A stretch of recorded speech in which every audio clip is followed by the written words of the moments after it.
Hello everyone, Jordan here. Welcome back to another video. Today we're looking at another product from a little company called Flare Audio in the UK. Now, you older viewers of the channel, you might remember this name. A couple of years ago I looked at their R2 series of headphones, back in May 2015 actually. Last year they then released their Isolate earplugs, which I use at pretty much every event. They've certainly saved my hearing on more than one occasion doing photography. So when I saw the news they were bringing out another pair of in-ear earphones, and then getting that yes on the review, I was absolutely stoked. So let me actually get on with this. These are the Flares Pro. These are an in-ear monitor first and foremost, but they actually offer Bluetooth as well, which you may think on something so high-end, Bluetooth isn't going to be great, but trust me when I say this is on another level. Now, unlike my usual reviews, I'm not going to just reel off all the specs right at the start, because we've got quite a lot to cover. I'm going to go through them as we open each little part of the actual package. But the primary things you need to know, they're using grade 5 titanium. We've seen titanium on the earphones and the isolates before as well, so nice to see them going with that theme again. They have shown it does produce a nicer sound as well, so makes perfect sense. Using 5.5mm beryllium drivers, dual jet sound balancing, anti-renaissance technology and acoustic lens technology. The Bluetooth is 4.1 with ATPX as well, and then the rest I'll show you as we go along. So before I open this box, first thing, it's actually meant to resemble sound acoustic foam if you're not sure. It's what you get in studios. I also had some of it in my previous office. Whoever decided to go with this, I'm just high five. Absolutely love this design, being someone that's used it before. Once you've actually looked at this box and you've just realised how cool it is, it's going to be extremely difficult to match whatever they come up with next in terms of packaging. So massive kudos to whoever thought of that one. So once you've cut the safety seals on the sides, it will simply lift off at the top, and then you've got your product in 3 different layers, which is really quite cool. So taking them out, the first one we're going to find the actual earphones themselves with the wired cable pre-installed. Underneath that we've got all the different ear tips, a quick instruction and installation guide for your ear tips. There's a micro USB cable and also the Bluetooth receiver.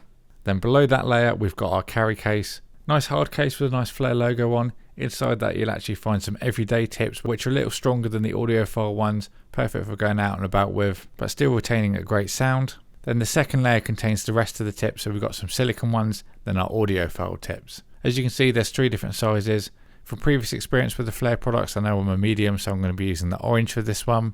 Although I will show you the tips off onto the camera with red purely because it's easy to see. And if you're wondering, they will do replacements on their website soon, but if you need some before that, then just buzz them an email. So looking at them a bit more in depth, obviously the silicone are very basic, that's what you get with most earphones. Then the audiophile ones are nice, soft, kind of marshmallowy textured.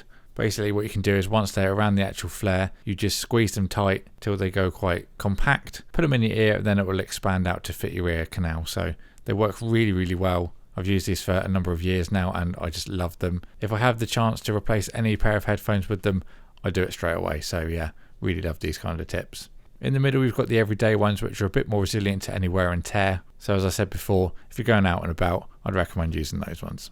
Now in the guide there's a specific part to tell you exactly what the tips do, how the sound differentiates between them as well. So if you want to pause it and then have a good read of that, you can do. I knew from the very start when these hit my door I'm going to be putting the audiophile one straight on. I rarely take headphones out of the house anyway, so for me it was a no-brainer on which ones I was going to use. So looking at the Bluetooth element now, the centre button acts as a power, then you've also got options to do your media controls on there as well. I'll cover those later. On the side you've got a micro USB port which is where you're going to charge it up. Takes 2 hours and you get an estimated 12 hours back, which is a pretty good ratio to be fair. There's a small microphone on there as well if you wanted to take calls. Then on the other side you've got a balanced A and B output which are using MMCX connections. So finally after that we're actually getting the Flares Pro out. Apologies if you found that a little bit long-winded, but if I don't show certain things then people will ask for it, so it's worth including. So they come installed with the wired 3.5mm connection. That's a TPE rubber kind of feel material. When I first got it out it didn't look that rugged, but it's certainly more sturdy than it looks.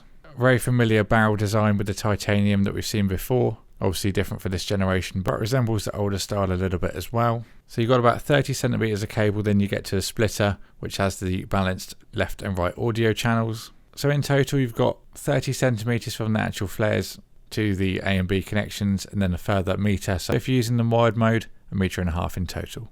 That then terminates in a 3.5mm connection. So if you want to swap over to the Bluetooth method, you just simply pull the connections out of the terminals.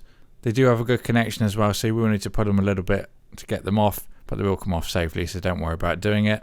Then it's just a case of pushing them home on the Bluetooth receiver, making sure they're locked in, then you're ready to go.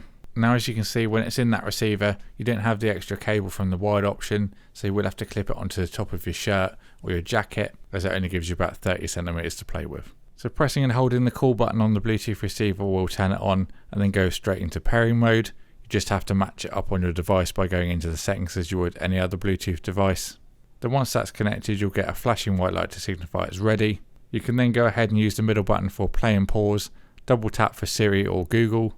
You can also use it to accept calls if you wanted to as well, and then the buttons on the left and right act as volume and also previous and next track by holding. So obviously once you've chosen your wired or wireless mode, then obviously you're going to need to put some tips on there and then you're going to be ready to go. So I'm going to put the orange ones on as I said before. What I'd recommend doing is experiment with the silicone ones too. You make sure you get the right fit, then go over to the other ear tips just so you avoid any damage by taking them on and off. As you can see, the wire goes between the little gap in your ear. They do fit very comfortably. So just a case of squashing them up, putting them in your ear and then letting them expand. Really simple to do, you'll get used to it in no time at all. You're then ready to listen to whatever you fancy. Okay, so I've shown you the box, what's included and the flares themselves. The most important thing obviously is going to be the sound, and does what you get warrant the price that a lot of people are going to find high?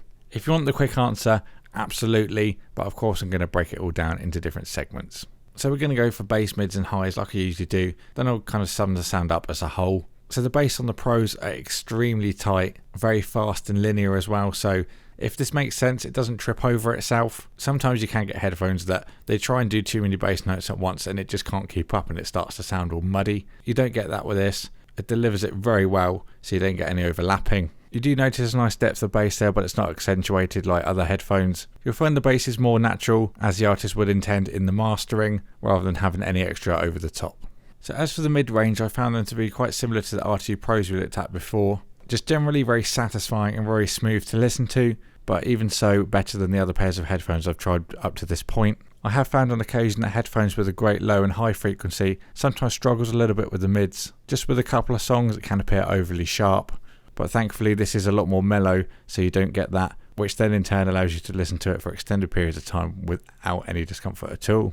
One thing I did notice listening to Metallica was a prime example. Cymbals did seem to be quite a prominent feature of the high end, but that certainly didn't put me off listening to it. It's certainly not over the top by any stretch of the imagination. Now I found something that I actually found another reviewer online actually saw with these as well, which was that the more volume you actually drove to the flares, the better sound you got from the high end. So this could be down to the specific drivers they use and they just need a little bit more power, but certainly as I did raise that volume, I did notice a general improvement in the tone. Obviously what you're driving them with also makes a difference as well. I was using my Onkyo DPX1 for the majority of testing, which has got some pretty high specs for it as well, so it didn't take as much power as maybe my Samsung. I did find myself turning it up higher once I plugged it into the phone. But then going from my phone to the Onkyo, I did see a great improvement in the bass and just overall clarity as well.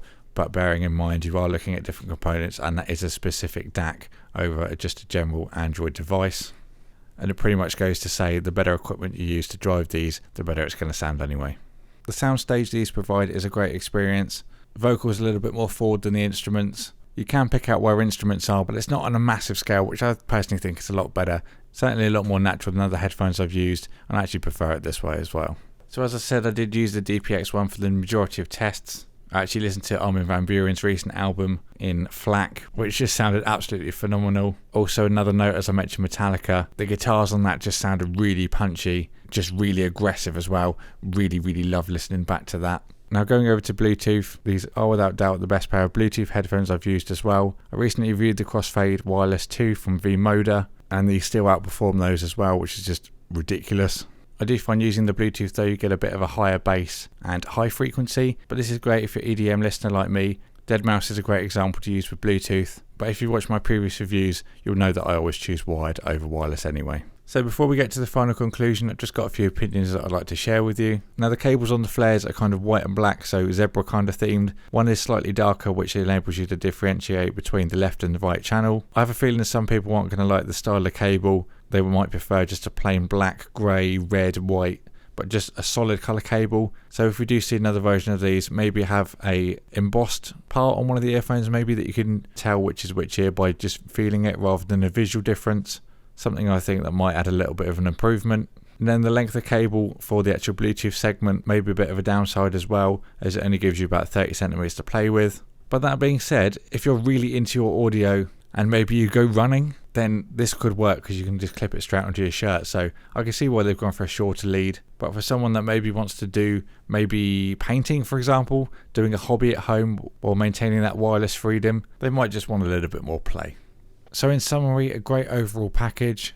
This isn't going to be for someone that just wants to play music. These are for somebody that wants the very best in natural sound. Also including that Bluetooth element for this price as well is even greater value for money. Adding that with the range of tips they give you and even that presentation box, this is yet another great product from Flare.